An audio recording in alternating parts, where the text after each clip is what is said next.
Spirtlarning oksidlanishi bo'yicha ko'radigan bo'lsak, demak spirtlarning oksidlanishi birlamchi spirtlar oksidlanganda aldegidlar hosil bo'ladi. Bunday holatda quyidagicha sodir bo'ladi. Xo'p. Demak, birlamchi spirtimiz tarkibi bu yerda etil spirti berilgan. SH3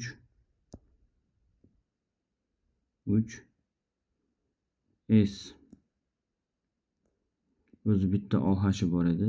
Yana bitta vodorod oksidlanib OH ni hosil qiladi va bitta vodorodi ortib qoladi. Shundan bir molekula suv chiqib ketadigan bo'lsa, bu oraliq mahsulot sifatida olinadi. Bir molekula suv chiqib ketadigan bo'lsa, SH3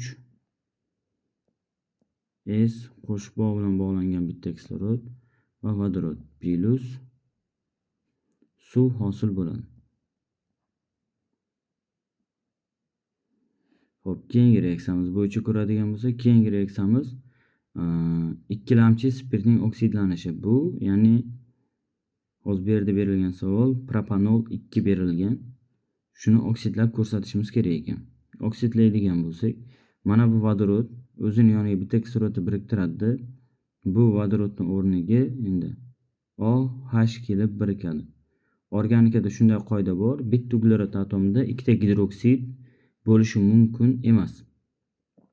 Yoki bo'lmasa qo'shbog' bilan bog'langan uglerod yonida ham qo'shbog', ya'ni gidroksid bo'lishi mumkin emas o'sha uglerodda. Shunda mana bu yozgan OH'imiz bilan bizda mavjud bo'lgan OH, ya'ni gidroksid guruhidan bir molekula suv chiqib ketadi va natijada SH3 uglerod, mana shu uglerodni yozyapmiz.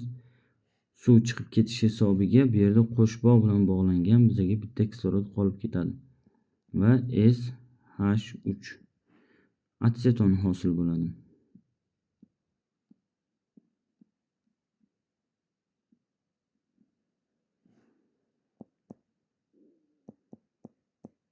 Atseton hosil bo'ldi. Mana bu moddamiz atseton plus suv, chiqib ketgan suv. Xo'p, keyingi reaksiyamizni ko'radigan bo'lsak, keyingi reaksiyamizda uchlamchi spirtlar oksidlanadigan bo'lsa, uchlamchi spirtlarda bog' turgan joydan uzilish bo'ladi. Radikalning bir qismi uziladi. Masalan, bu radikalni uzadigan bo'lsak, bundan chumoli aldegid hosil bo'ladi. H uglerod, qo'shbog' bilan bog'langan kislorod va H chumoli aldegid hosil bo'ladi va qolgan qismi xuddi bu uzilgandan keyin mana bu qism ikkilamchi spirtga o'xshab qoladi. Ikkilamchi spirtlarda mana bu holatda keton hosil qilgan bo'lsak, buning mana bu qismidan ham keton hosil qilamiz. SH3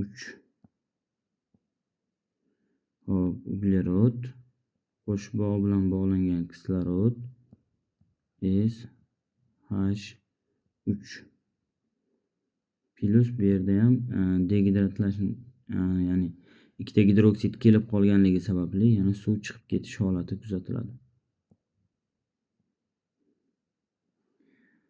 Xo'p, demak shunday qilib birlamchi spirtlarni oksidlaydigan bo'lsak, aldegidlar hosil bo'lar ekan.